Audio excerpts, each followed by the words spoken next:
ఓం శ్రీమాత్రే నమః. అందరికీ నమస్తే అండి. అందరూ కూడా అమ్మవారి అనుగ్రహంతో అందరము బావుండాలని మనసారా అమ్మవారిని ప్రార్థిస్తూ ఉన్నాను. ఈ రోజున శ్రీ శ్రీ కంచి పరమాచార్య స్వామి వారు, శ్రీ చంద్రశేఖరేంద్ర సరస్వతి స్వామి వారు నడిచే దేవుడు మనకి సౌందర్య లహరి వివరించి ఉన్నారనమాట. ఐదో శ్లోకం గురించి అయితే మనం విందాం ఈ రోజున. ఇంతవరకు 4 శ్లోకాల గురించి అయితే మనం విన్నాం. ఈ ఐదో శ్లోకం గురించి అయితే మనము పూర్తి వివరణ అయితే విందాం. ఓం శ్రీ హరిస్త్వామారాధ్య ప్రణతజన సౌభాగ్యజననీం పురా నారీ భూత్వా పురరిపుమపి క్షోభమనయత్ స్వరూపిత్వాం నత్వా రతినయనలేహేన వపుషా మునీనామప్యంతః ప్రభవతి మోహాయ మహతాం. నమస్కారం చేసేవారికి సమస్త సౌభాగ్యములు ప్రసాదించేవో తల్లి, ముందు నిన్ను హరి ఆరాధించి మోహిని రూపమును పొంది శివునికి చిత్త క్షోభను కలిగించాడు. మన్మథుడు నిన్ను ప్రార్థించి రతీదేవి కనులకు లేహ్యము వంటి మేనితో మునులను మోహవసులను చేయగలిగాడు. ఈ శ్లోకంలో ఆచార్యుల వారు మహావిష్ణు అంబికను పూజించడం ద్వారా జగన్మోహమైన మోహిని రూపాన్ని పొంది స్థిర చిత్తుడైన శివుని మనస్సును కూడా చెలింపచేశాడంటున్నారు. పాలకడికలని చిలికినప్పటి మాట.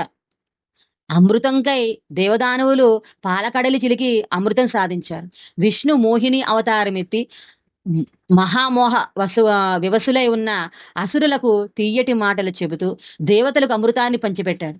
ఈ కథ మనమంతా ఎరిగినదే. అయితే విష్ణు మోహిని అవతారం ఎంత సమ్మోహనమైందంటే మహాశాంతుడైన పరమేశ్వరుణ్ణే మోహంలో పడివేసిందట. పరమేశ్వరునికి ఆ మోహినికి కలిగిన పుత్రుడే హరిహర పుత్రుడు అయ్యప్ప. శాస్త్ర శివపాదాదికేశాంతస్తవంలో ఆచార్యుల వారు విఘ్నేశ్వరుణ్ణి, సుబ్రహ్మణ్యుణ్ణి, శాస్తాను స్తుతిస్తారు. వారు అవతరించిన మలయాళ దేశంలో మిగతా చోట్ల కంటే అయ్యప్ప ఎక్కువ ప్రసిద్ధిగా పూజించబడుతూ ఉన్నాడు. బ్రహ్మ పదార్థమునకు సృష్టి చెయ్యాలనే సంకల్పం కలిగినప్పుడు కామేశ్వరులుగా వారి లీల శృంగారపరంగా అభివర్ణించబడింది. ఇప్పుడు అట్టి కామేశ్వరిని అర్చించడం ద్వారా మహావిష్ణు పరమేశ్వరుణ్ణే ప్రేమలో ముంచివేసే మోహిని అవతారం ఎత్తగలిగాడు. ఈ భావన వలన ఈ శ్లోకంలో సంస్తుతింపబడింది. కామేశ్వరి అని మనకు అర్థమవుతుంది. ముందు శ్లోకంలో ఈ స్తోత్రంలో స్తుతింపబడిన అంబికామూర్తిని అభయ వరద ముద్రలు లేవని చెప్పబడింది కదా. ఈ శ్లోక ద్వితీయార్థం మన ఊహకు మరింత పుష్టిని కూర్చుతుంది. నీ ఎదురుగా మోకరిల్లడం వలన మన్మథుడు రతీదేవి కనులచే త్రావబడే అద్భుతమైన రూపాన్ని, అది ఆమెకే కనిపించే రూపాన్ని పొందాడు. అంతేకాదు జితేంద్రులైన మునివరులనే కామ సమ్మోహితులను చేస్తూ ఉన్నాడు. మన్మథుడు ఈశ్వరుని చేత బూడిద చేయబడి కామేశ్వరి అనుగ్రహంతో పునర్జీవితుడైనాడు కదా. ఈ సూచన ఆచార్యుల వారు సంస్కృతించినది. కామేశ్వరుని రూఢీపరుస్తుంది. ఈశ్వరుడు జ్ఞానమయుడు, చిన్మయుడు. మనం పూజిస్తూ ఉన్నాం.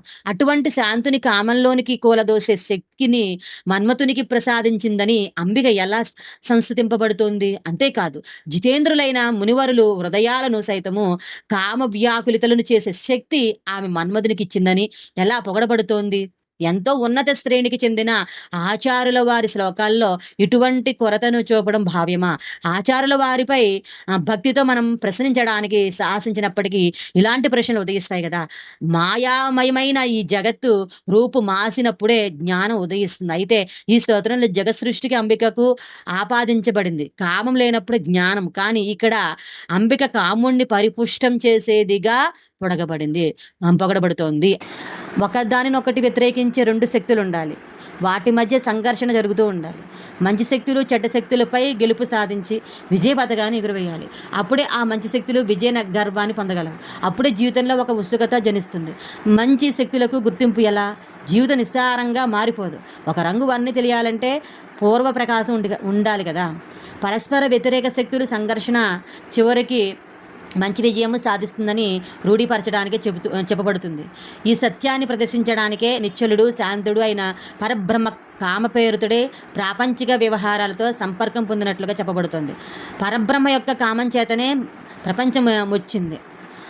వివేకం గల ప్రతి జీవి కామమోహితవడంతో ఈ వివేకం గల జగత్తు పెరుగుతుంది.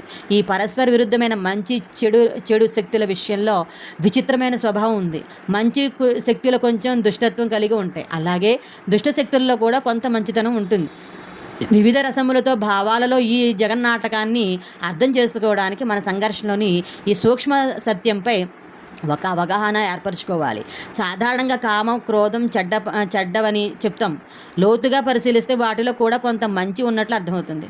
మంచి విషయాలపై కోరిక ఉండాలి, చెడ్డ విషయాలపై కోపం ఉండాలి. ఈ రకంగా ఆలోచిస్తే కామక్రోధాలు చెడ్డవి ఎలా అవుతాయి? మిక్కిలి కొన్ని సమయాల్లో అవసరం కదా. మంచిగా కనిపించే విషయాల్లో కూడా చెడు ఉంటుంది. మిగతా విషయాల గురించి ఆలోచించే ముందు 2 విషయాలు జ్ఞప్తిలో ఉంచుకోవాలి. పరమేశ్వరుడు మన ముందు దయామయుడే ఉన్నాడన్నది ఒకటి. మనం ఆయన ముందు సమర్పణ చేసుకుని శరణాగతి పొందాలన్నది రెండోది. ఈ 2 కూడా ఈ జగత్తు సృష్టి, అందులో సంఘర్షణ పడవలసిన చెడ్డ విషయాలు ఉన్నవి కాబట్టే సాధ్యపడుతున్నది. భగవంతుడు మనకు చేయగల ఉన్నతమైన సహాయం మనపై తన కరుణను ప్రసరింపజేయడం.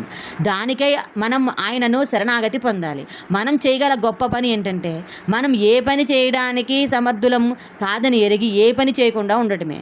అసలు ఈ సృష్టి లేకపోతే, ఒకవేళ సృష్టి ఉన్న ప్రజలు ఈ కామక్రోధాది అరిషడ్వర్గాల చేత బాధింపబడకపోతే అంబిక దయ చూపే అవకాశం ఏది? మనం నిద్రించే ఈ శక్తులను జయించడానికి తగిన శక్తి లేనప్పుడు కదా అంబిక పాదాలను ఆశ్రయించి అమ్మ నీకంటే వేరే దిక్కు లేదని ఆక్రోషిస్తాం. అప్పుడు కదా శరణాగతిలో ఉండే ఆనందం మనకు అర్థమయ్యేది. అంబిక మనకు రక్షించడానికి పరుగున వచ్చినప్పుడు కదా ఆమె దయను సంపూర్తిగా చూడడానికి అవకాశం కలుగుతుంది. శరణాగతి ఈ పక్కన, దయ ఆ పక్కన, 2 సంగమించి 2 వైపులా ఉండి ఆనందం ప్రవహిస్తుంది. అప్పుడు ఇక ఆ అరిషడ్వర్గములపై సాధింపబడిన జయం మనదా అంబికదా అనే విషయంపై విచారించడంలో అర్థం లేదు. జీవాత్మ అంబికగా అయిపోతుంది. కోట్లాది ప్రజల జీవితాలు అర్ధరహితమైపోయిన ఒక్కరు ఈ దుష్టశక్తులపై విజయాన్ని సాధించి సృష్టి క్రమాన్ని అధిగమించి పోగలిగితే చాలు. చెట్టు నుంచి వెలువడిన విత్తనాలన్నీ వృక్షాలైపోతున్నాయా? మానవుని నుండి వెలువడే కోట్లాది జీవకణాలన్నీ ఫలదీకరణ చెందుతున్నాయా? అలాగే కోటికొక్కడు పూర్ణత్వం చెందితే చాలు అంబిక తన సృష్టి ప్రయోజనం నెరవేరిందనుకుంటుంది. మనం పరమాచార్య స్వామి వారు చెప్పిన 5వ శ్లోకానికి భాష్యం అయితే విని ఉన్నాం కదా. తర్వాత 6వ శ్లోకానికి భాష్యం, శ్లోకం గురించి అర్థం అవన్నీ అయితే విందాము.